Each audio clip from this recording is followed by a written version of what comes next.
Let me show you how you can turn any image into a black and white version using Photopea, a free Photoshop alternative available in your web browser. Simply drag and drop the image to load it like I just did. Now you will need to activate Adjustment panel, so head to Window and search for Adjustments. Turn it on. As you can see now, I got multiple different adjustments here on the right side. Let's search for the one that can turn this image black and white. Here it is, that's the one in the middle here. Click on it. And there will be a new adjustment layer just above your picture. We got multiple sliders that will help us to modify the final result. Depends on the colors in the original pictures, we can modify how dark or how bright they will be.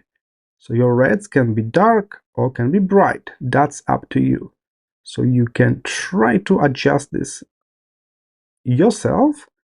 If you feel like you mess it up, you can click reset. And if you are happy with your result, you can export this as JPEG as the totally new image. So if you are happy with this black and white picture, simply click File, Export As, select JPEG, and this way we can download a new version of this picture in black and white. Click Save, and here it is, it's already in my downloads folder on the computer. I hope this was helpful. Let's watch the next Photopea tutorial.